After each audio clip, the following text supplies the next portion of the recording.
welcome to Talk of the Neighborhoods. I'm Joe Heisler, your host, coming to you from the BNN Live studios, Eggleston Square, Jamaica Plain, where tonight on the Boston Neighborhood Network, a two-part show, politics as usual, but in a little different guise. Tonight, on the first half, of course, talking with a newsbreaker as we talk about the demise of the Boston Phoenix. Just a little less than 2 weeks ago, a surprise announcement by publisher Stephen Mindich that he was shutting down the Boston Phoenix after nearly 40 years of providing alternative weekly journalism. Of course, music, drama, arts, and politics was the name of the game. And joining me tonight in the first half to talk about it is Chris Faraone, a staff writer for the Boston Phoenix, one of those, along with many, who are let go and let down by the surprise announcement. Then on the second half, we'll pick back up on our election 2013 coverage, this time District 2 City Council, where and just 2 years ago there was a close race between Suzanne Lee and the incumbent Bill Linehan. Well, just this past week, Suzanne Lee announced that she's coming back for a second try, and we'll talk to her tonight about her campaign. Stay tuned for more Talk in the Neighborhoods. We'll be right back. All right, we're back with Talk in the Neighborhoods. I'm Joe Heisler, your host. Tonight, a two-part show, and in this first half, it was not quite 2 weeks ago when Boston Phoenix publisher Stephen Mindich made a surprise announcement that he was shutting down all operations at the Alternative Weekly and suspending publication of the Boston Phoenix and associated publications here in Boston. A real shocker, a letdown for a lot of people, not the least of which were all the people employed by the Boston Phoenix. For those of us who love politics and follow it, of course, it was the end of an era of for a group of renowned journalists that covered, races large and small, and took on some giants in the process. Joining me tonight, a giant slayer in his own right. He certainly has written some very interesting articles on Boston politics, and of course, most recently, the Occupy movement. You know him. Chris Faraone joins us. Chris, nice to have you here. Thanks so much for joining us. Wish it wasn't under these circumstances, but it's always a pleasure, and I know I could always actually elaborate on things here, so I appreciate it. Absolutely. Were you as surprised as everybody else, or did you see this coming? When I said I was as surprised as everybody else as far as just the immediate announcement. Everybody knows things haven't been great at the Phoenix for quite some time. We had gone glossy. It was a last-ditch effort. The issues were, what we were producing on the editorial side was just as robust as ever. And so, to that extent, not a surprise. On the other hand, just that morning, I was literally out reporting.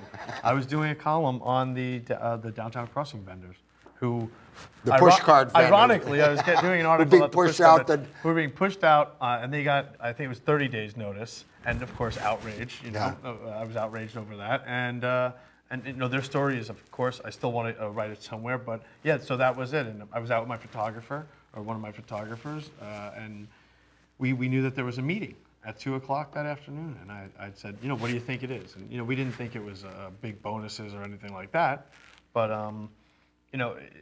I didn't think it was going to be what it was, and he said maybe it is, and there it was.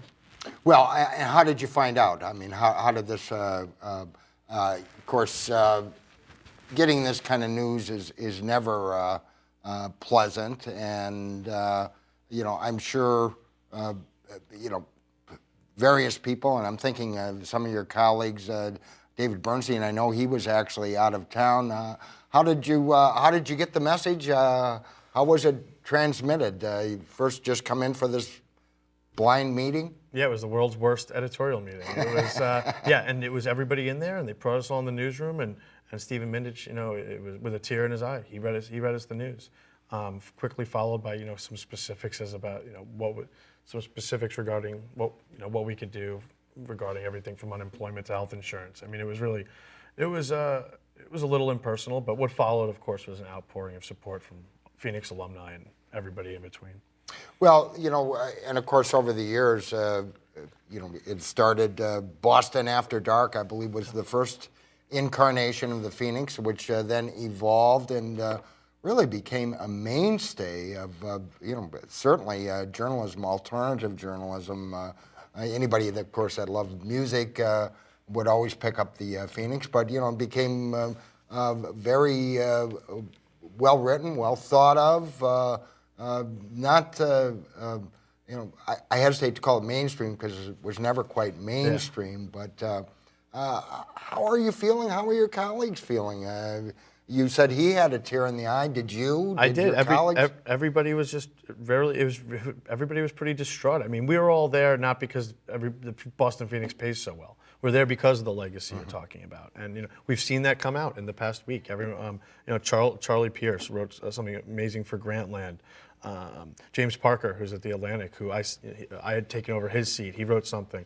Susan Orlean at the New Yorker. The list goes on. And I'll also add film, by the way, to that great history of arts entertainment. Yes, absolutely. Currently, the big-time film critics, from David Denby at the New Yorker to Janet Maslin at the New York Times, Owen Gleiber at Entertainment Weekly, all started at the Boston Phoenix. So the legacy is just it's really robust. And yeah, I got to say it's tough to be there at the end, but knowing that those people are there, people every day lose their jobs, whether it's in the media or elsewhere, and nobody even cares, including them. I happen to work at a special place. I'm really proud of that, and it's made it more difficult and easier to see all these people come out with such great words about the history of the Phoenix. Well, of course, anybody that works in the business knows that it's changed dramatically. Of course, the advent of the World Wide Web and what that has meant to, in particular, newspapers and, more importantly, newspaper advertising, which has driven the publications, not just the Phoenix, Boston Globe, Boston Herald, major publications have gone through dramatic changes.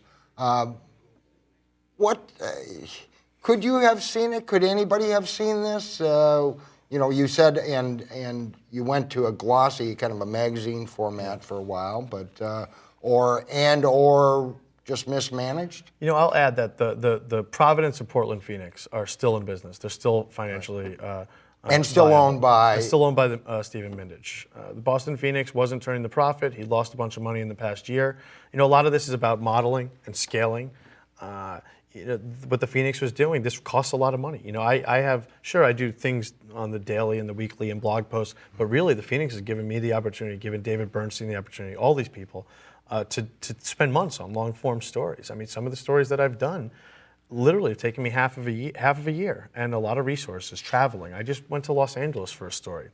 As far as mismanagement, I'm not managing. I can't comment on that. Maybe I would have done some things different. Certainly, and this is important, there's no lack of readership. We have more readers than ever. I just did a story, a 10,000 word long form feature that garnered more than 500,000 views. So, that was there. It was just a matter of getting those national advertising dollars, and I guess it never happened. Again, Chris Faraone is now a former staff writer for the Boston Phoenix.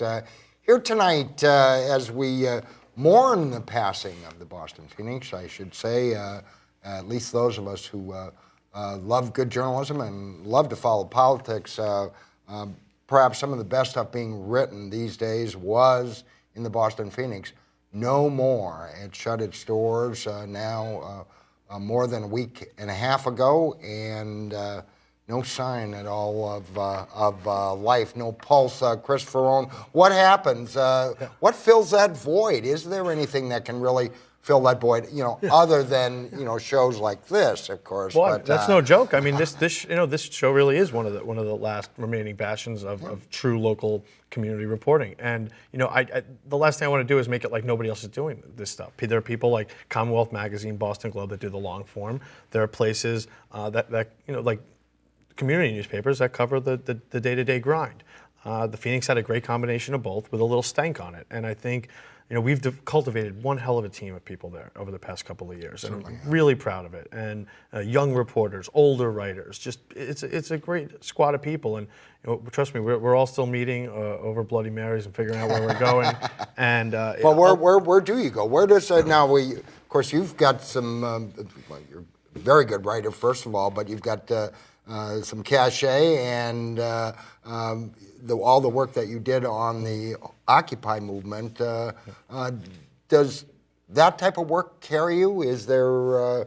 You talk about long form, and you had your own unique style, which I happen to really appreciate, but maybe not everybody does. It depends upon how straight you are, so to speak. But it's tough. I do personally. I do a lot of other stuff. I do some tech journalism as well, and I just actually took an article to Boston Magazine that I had kind of an idea of at the Phoenix, and we kind of catered it over there. And that's about some of the new emerging technologies at City Hall, which are really exciting.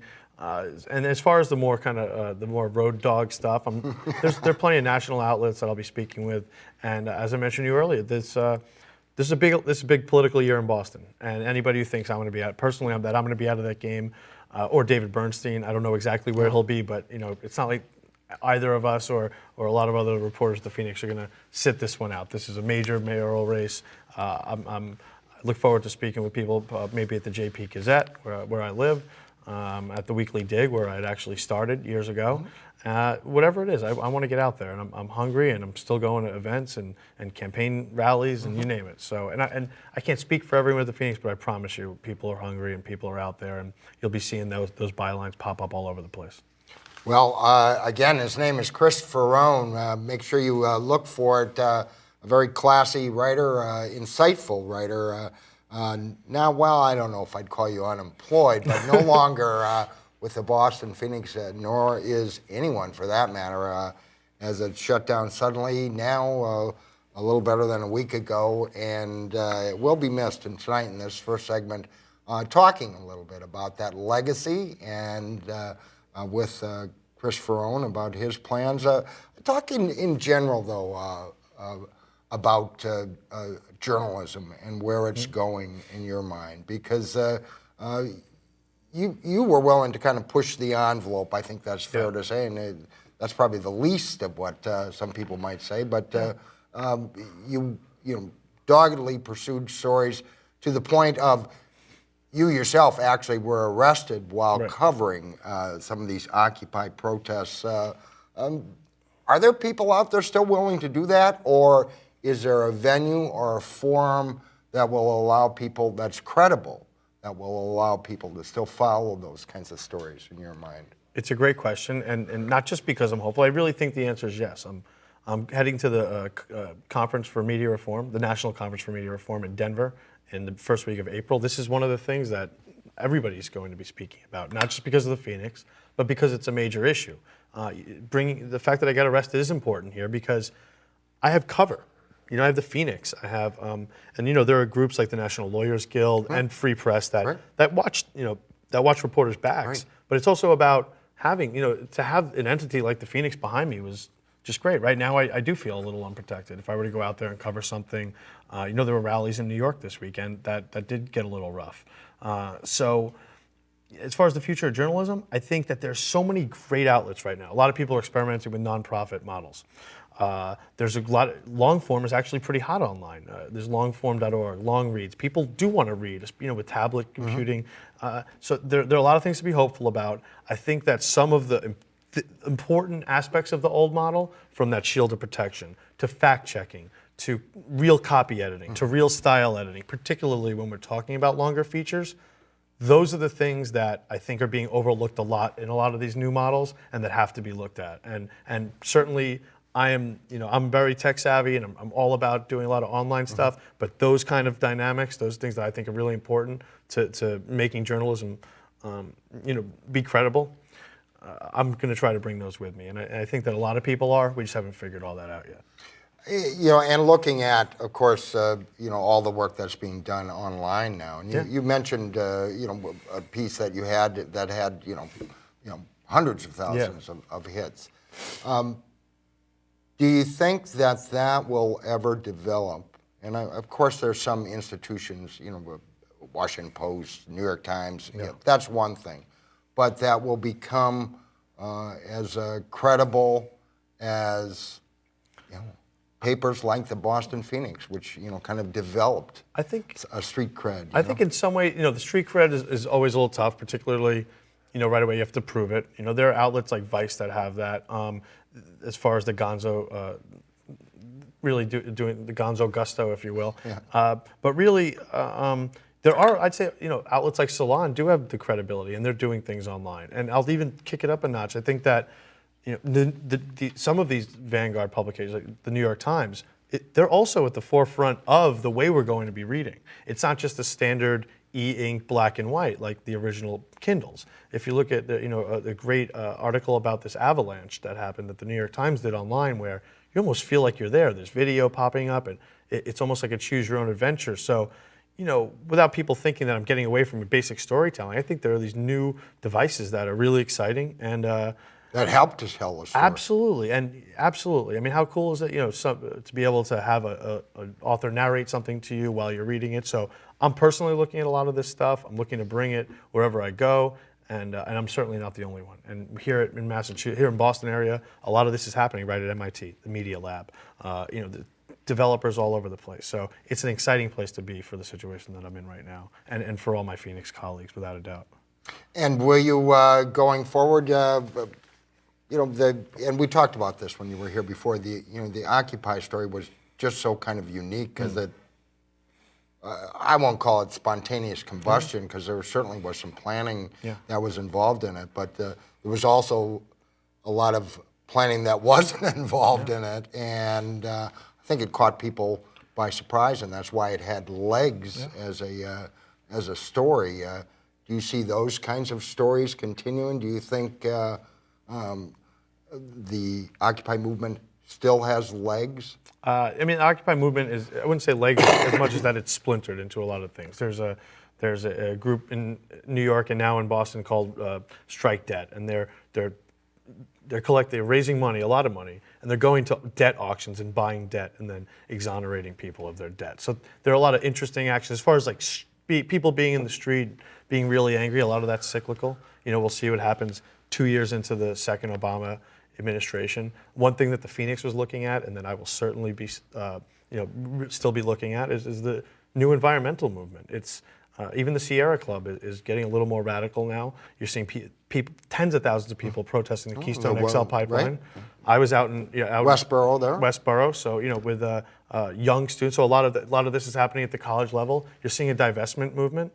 So I think that is the issue right now. I think it's an issue that, because there are all these other issues, police brutality in places like New York and Boston, but as far as something that really unites a lot of people across the country, a lot of activists, and a reason that I would be out there chasing this story like a storm chaser again, I'd say it might. Was a storm. Yeah, it looks like it's the environment. It looks like it would be the environmental. But I can't call that. I'll have a better idea after the National Conference for Media Reform, which is every 2 years. So it's kind of like a big summit for these kind of ideas. So maybe next time you'll see me, I'll be like in a rain slicker with a pad. Well, or you'll be. I hope you don't glue your hands together like those. No. I had visions an of embedded those observer. Westboro kids. Very interesting. Yeah, I know. It's like we've got just a minute or two left. I've got to ask you this because, of course, we have, and you mentioned it, very interesting, potentially mayor's race coming up. Whether Mayor Menino runs or.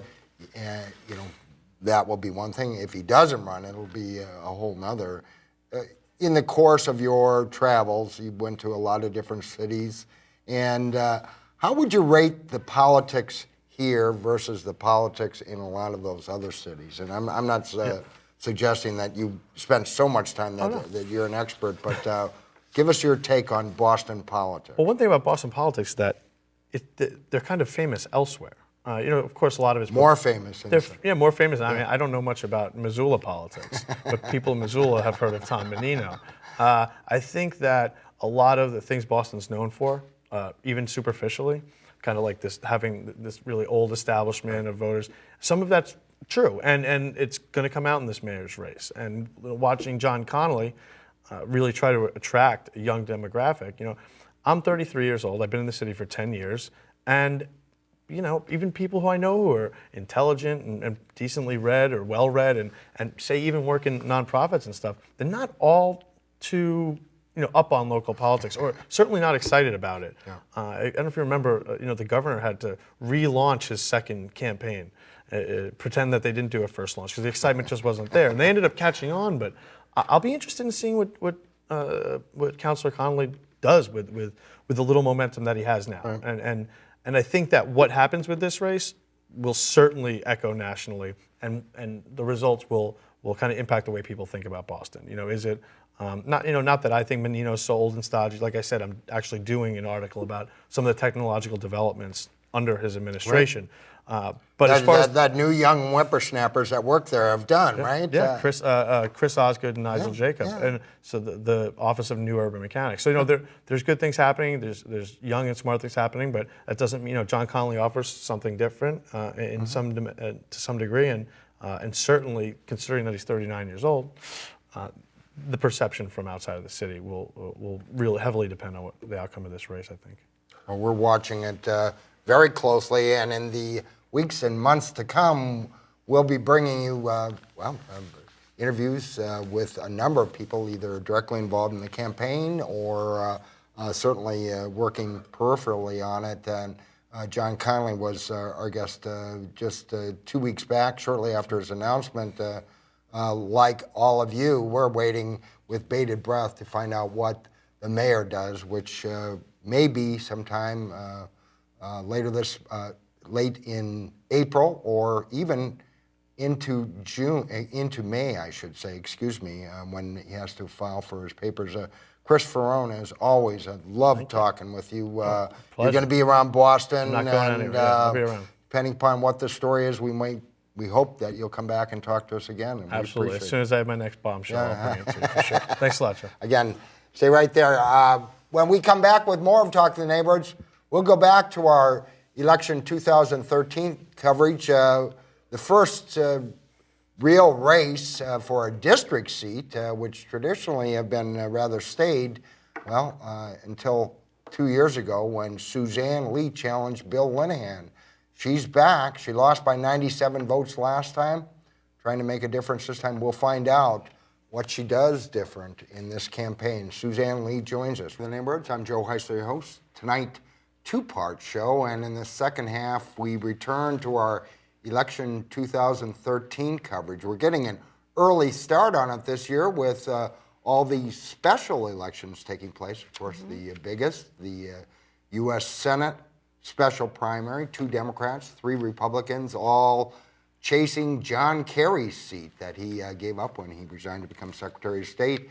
And, of course, here in the city, a couple of very interesting races as well. The first Suffolk Senate race, Jack Hart's seat, with his retirement, or resignation, I should say, in South Boston, Dorchester, going all the way down Mattapan, Hyde Park, and in the Back Bay and parts of Cambridge, a House seat in play, the 8th Suffolk House District that Marty Walls represented for many years, and she has resigned to become head of Planned Parenthood.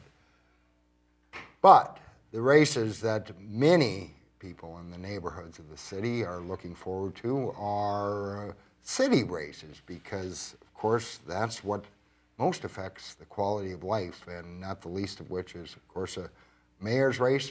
But anybody that, take your pick. You need a pothole filled, you need, you're having trouble on your street, you want to know your district city councilor. And this year, shaping up for the second time in the last 2 years, a very good race for the District 2 City Council district. That's Chinatown, South End, going all the way over to a little bit of Fenway, if I remember right, and of course South Boston. And just this past week, Suzanne Lee announced that she is running for election 2 years ago. 97 votes short, if I remember right. 97, is that right? That's right. And she's back, and she's running again, and she's here on Talk of the Neighborhoods. Nice to have glad you to be here. Thanks so much for coming in. Well, that had to be a huge disappointment, last time. You came so close. A lot of people didn't think that anyone could beat a South Boston candidate in that district. And you almost proved them wrong, and maybe this time you will prove them wrong. What made you decide to take another run at it? Well, I've been in the people business for over 40 years, whereas it's always do my work in the community to bring folks together, to focus on results. That's the kind of work I've done in my schools, and it's been really successful. And I've done a number of things in the communities all this year to bring folks together to resolve issues and get results. So this is just a continuation of my work. So it's not anything different than what I've done all my life. Then when I see something that needs to get done, I go out and bring people together and do it. So I just love working with people and getting results. Campaigning is a whole different thing. It's really, truly, you're right. It's all a people business. You got to like dealing with people and helping people and meeting people to be successful. And I think regardless what your kind of political philosophy is, if you don't like people, you can't be successful in this business. Did you discover in the course of that race 2 years ago how much you did like that? And I love it. How does that drive you? Yeah. And tell us what lessons you took out of that campaign 2 years ago. What did you learn from that? Well, I always believe in government for the people, by the people. And 2 years ago when I was campaigning, I love knocking on doors. That's when I really get to meet people in their environments and have a chance to really talk to them about what issue concerns them, where I can be helpful to help folks and win people back to good government. Because I really truly believe people, if you are elected in a certain office, you really have to do a good job because it's taxpayer who pay your salary. So you have to do things that otherwise, why would anybody want you there? Do you think people kind of lost faith, though? I mean, did that, because you have based your campaign in good part on good government, and who could be against that? But did you find that in the course of your walking door to door that people had lost faith? Yes, I think in order to, look, even just how many people come out to vote is a reflection of how people has been engaged in government. I want to be in there to engage people so that they come back and be engaged in that whole process. So unless we include people in decision making, which I have done in my school, include people in making decisions about how our community can be developed to the benefits of all people who live there, and include people in making decisions, what our community should look like. Open space, have parks and places where people can gather, and how our budget is being used. All those decisions, all people can see right now, somebody's making that decision. Well, they have thoughts too. So we have to figure out ways to involve everybody in some way in making those decisions so that people know that their money is not being wasted. So we have, quite a way to go in proving that. And that's what I always have done in my school to win the support of teachers and parents. We all come together to look at the whole budget and say, all right, these are our priorities. So this is how much money we have. So let's decide what we're going to focus on. So that can be done in the bigger scale. And looking at the Boston budget, do you think that the pie is being divided equally? Do you think those resources are being accounted for? Are you satisfied with how the city's resources, whether they be tax dollars, fees, they're getting money from the federal government, from the state government. Do you believe that they're doing a good job of utilizing those resources? I think on the whole, the city is in a pretty good shape And I think the mayor have done a tremendous job in keeping our city in where it is. You know, let's compare to all the other urban cities. We're in pretty good shape. But that does not mean that there's no room for improvement. So we have to take a look at it. How, and really ask people, what are they concerned about? Where do they think that we can improve on? In our cities, or in our neighborhoods. Now, people always want cleaner streets. Of course. Have better way, you know, to where would we even put our car? If you live in the city, that's like one of the #1 issues, right? kidding. So in order to solve those problems, you know, we really do have to have a better public transit system. So those are bigger issues than what the city council deal with or what the city deal with, but we have to work with everybody. We have to work collaboratively with all party concerned to come up with better solutions. So I think that we have done pretty good in terms of providing some bike path. A lot of people like that, but there's a way to go. It's not that safe to ride the bike in the city. Well, So- it's not. I got to ask you about this because there was a story on the front page of today's, I believe it was today's, or maybe it was yesterday's, Mayor Menino talking about building 20,000 additional housing units. And there's a lot of those units are being built down right in the district you seek to represent, or right on the border with them. Some of them right in Chinatown, some of them more towards downtown Crossing, that type of thing.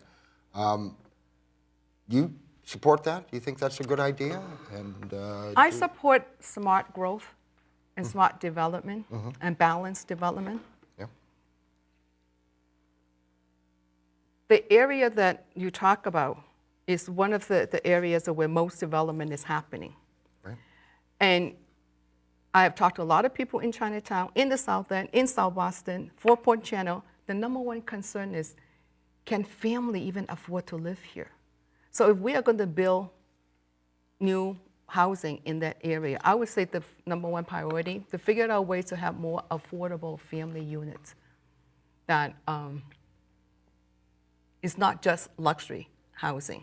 So I know it's not easy to figure that out, but that is what everybody's talking about. Well, some of these high-rises that are going up, they certainly look luxurious. Now, I'm not sure what percentage of the units might be set aside for so-called affordable. Even those affordable units can be rather expensive. But they have to be bigger units. Right. Where family can live there too. Well, I was going to say, a lot of it seems to be geared towards young people.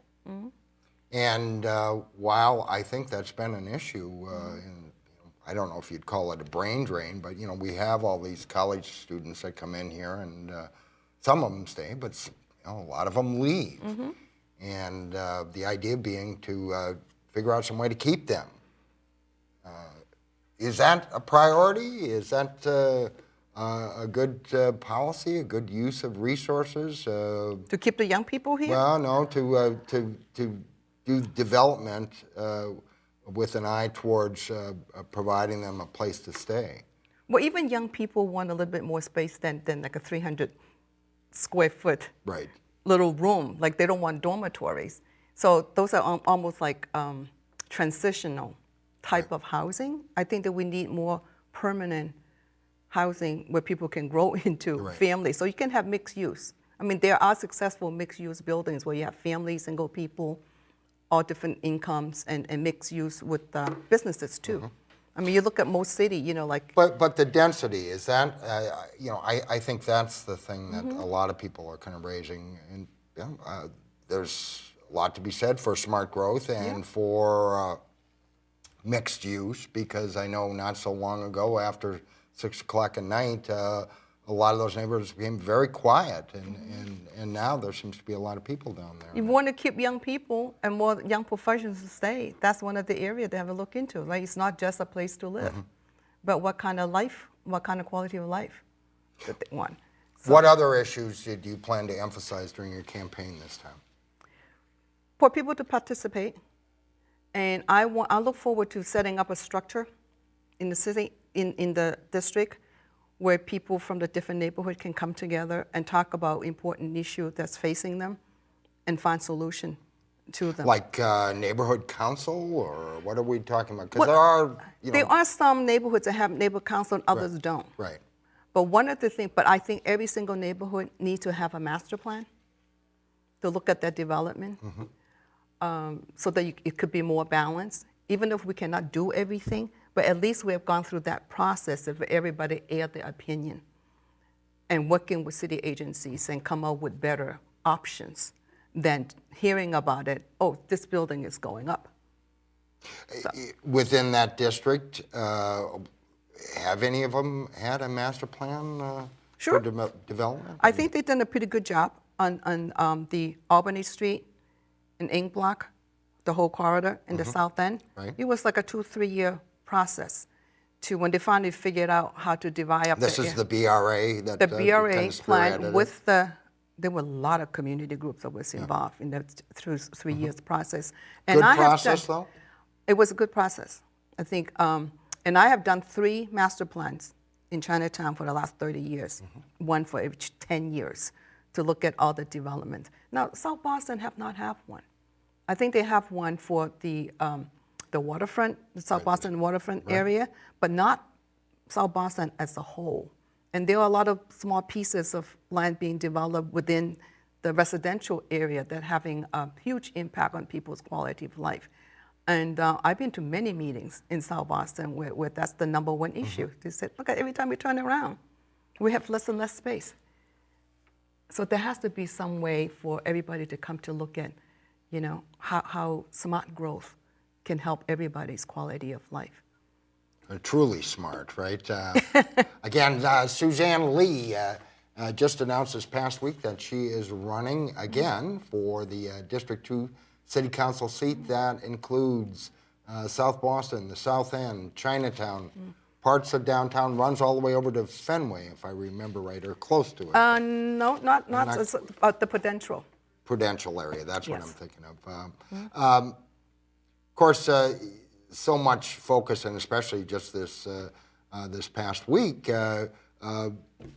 with St. Patrick's Day, of course, Bill Lanahan, the city councilor, the incumbent, this year got to host the breakfast because Jack Hart resigned his seat. Did that affect the timing of your announcement at all and change how you approached the rollout of your campaign? No, not at all. Not at all. Campaign have its timetable, and I decided to announce now because this is Women's Month. Yeah, there you go. Yeah, there's good. So, well, of course, along with the breakfast, there's been, for the first time, conversations about the prospect, of course, if you were successful, if in the race for the for Suffolk Senate, there are candidates from Dorchester as well, that Southie's star may not shine so bright going forward. It's traditionally been kind of a generator of politicians over the years. I think that's fair to say. What will happen, and how are you being received in Southie? Like I said, I knocked on a lot of doors in South Boston and met some wonderful people. And what I learned, you're asking her, what I learned is that people really pretty much want the same thing. They want someone to represent them that can get things done that are important to the neighborhood. So they listen to my track records, how I got things done, that I absolutely believe in listening and hearing people's concern and have them at the table when important issues are being discussed and being decided, and then focus on getting those things done. Now, both in the schools as well as in the community. So when they hear that kind of work that I have done and how I approach to get things done, people are very receptive.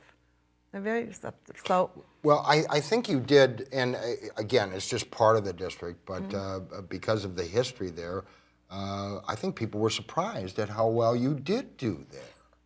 And Isn't that telling you something? yeah, Yes, that people basically want the same thing in all the neighborhoods, is for the government to be responsible to them. well, and of course, I'm sure Linehan's people feel like forewarned is forearmed, and they realize, that there's some vulnerability there. And will that change how this campaign goes forward? What will you do different this time? Well, I'm going to. You almost got there last time. You had 97 votes out of how many cast? 10,000. Out of 10,000. Yeah. I mean, just a fraction of a percentage point. Yeah. But Well, I'm just going to continue to be myself and let people to really get to know me. Last time was the first time that people actually even start to get to know me. And I hope this time more people get to know me and encourage more people to come out to vote. 10,000 is not enough in a district that's 70,000 people. Right. So more people need to be involved. And there's another thing I learned, that I want more neighborhoods to be like South Boston. That most people... to be like South Boston? In the Wait way a minute. that they This are... guy kind of insular No, kind to of... be like South Boston, that there are more people in there that know what's going on, and they participate, and they come out to vote.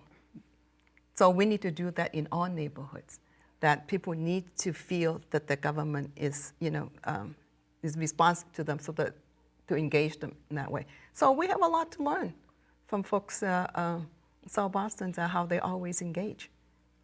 Well, this year, of course, and you talked about the numbers, if indeed there is if Mayor Menino does not run, then you could have a field of a dozen candidates, who knows? And you don't know whether there'll be a preliminary in your race or not. Last time there was a preliminary, and Right. you topped the ticket in the preliminary, if I remember right. And there's got to be more than 2 candidates, so that's unclear. But certainly in a mayoral election year, there's likely to be a lot bigger turnout. Will that change how you run your race, and what the factors are that'll determine the outcome? Well, I think it would be a lot more exciting because a lot more people will be talking about election, right? And I love to have that kind of atmosphere where people really focus on talking about the issue that's important to all of us. And when you have more folks talking about it, it actually helps us push our thinking to be better, to really answer people's concern. So that's a way of getting more people engaged. And I hope that we will have more folks come out to vote. And that is the essence of democracy. So how do you get the electors to come out to vote? Well, I think a lot of people underestimated you, and I have to say you turned out to be a great campaigner, and congratulations on that. Well, thank you. Not everybody can do that, like I said. Well, people always underestimate me, even when I was working in the schools. Right. Because and you were the principal at the Quincy Elementary School, because urban education is challenging. And people often say, well, how can anybody get this get our students to be proficiency? Well, I've done it twice. In a smaller school in Brighton, in the Baldwin, to turn that school around as a failing school to become a nationwide model for reform. And I've done, again, at the Quincy School, to brought that school up to be one of the best schools in Massachusetts. With urban kids, 85% children receive free and reduced lunch. And yet, we have scores that outshine a lot of suburban schools. So it can be done. So when people look at me, well, we didn't think the urban school can be like that. I said, well, you always underestimate.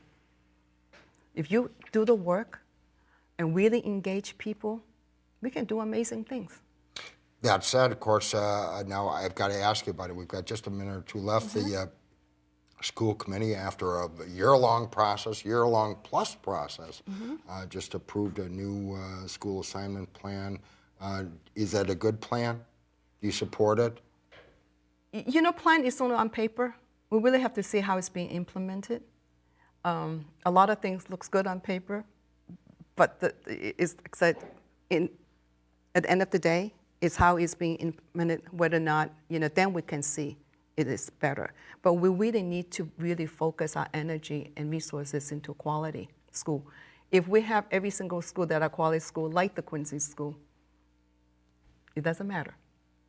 Then that's not an issue. Did they look the other way on the need for quality schools, though? Did they?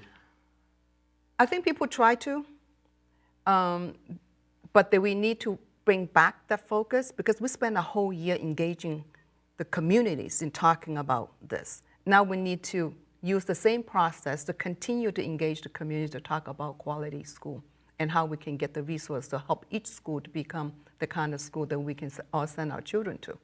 And I want every single child in the district, in the city, to have a chance for education like the one that we provided at the Josiah Quincy Elementary School. In your mind, based on your experience, what is the difference between quality schools and those underperforming schools? Because, some schools that once were thought highly of, and they, after done some testing and shown that they've not been that good, others have gone from underperforming to high achievement. What, in your mind, is the single biggest factor in determining whether it schools... takes relentless focus on what the children need in that particular school.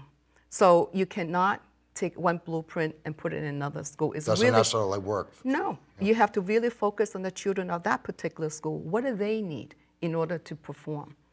A lot of our schools need extra time on learning. That means that they need to have longer times in the school setting, not necessarily in the classroom, but in the structured setting where they can have enrichment opportunity, have more of it, so they can learn in a different way and everything adds up. Because most of our kids, if they go home 2 o'clock or 3 o'clock in the morning, there's not that much for them to do other than watch TV. So we need to have more learning opportunity for our children. We can do that. Dr. Johnson, and I don't believe you worked under her, but... No, I did. Did you? Yes, oh, you yeah. did? Yeah. John Connolly says, she certainly is very nice and a very capable person, but says, she's not the person for the job anymore. He wants her to, he thinks we need to move on from there. What do you think? Well, it's very easy for people who have never been inside a school building and done this work day in to day out to say, oh, you ought to do this and you ought to do that. But I've been in there for 35 years. I know what it takes to get schools running. And the superintendent had done a tremendous job in a very difficult situation. To have an urban school system, to say that we have lower dropout rates, and to have more kids attending college is a tremendous achievement. Of course, we still have a long way to go. So that's where the work is. Right. So you don't think she's gotten the credit necessarily that she might deserve? I know how hard the work is to get there. Well, again, Suzanne Lee running for District 2 City Council. Last time she was 97 votes short. This time she's trying to turn the tide, and that district, of course, South Boston, South End, Chinatown, parts of downtown, one of the races we'll be covering in the weeks and months ahead here on Talk of the Neighborhoods. Suzanne, I want to wish you the best of luck. Thank you. Will you come back in Sure. the fall? We'd love to have... I'd love to have both you and Bill Lanahan here, assuming you're both in the final, and I want to wish you best of luck on your campaign. Thank you. Nice to see you. You're watching Talk of the Neighborhoods, Boston Neighborhood Network. We're here tonight and every Monday night, the same time. We'll be back next week at this time. Until then, for the entire staff and crew, thank you for watching. Have a pleasant evening.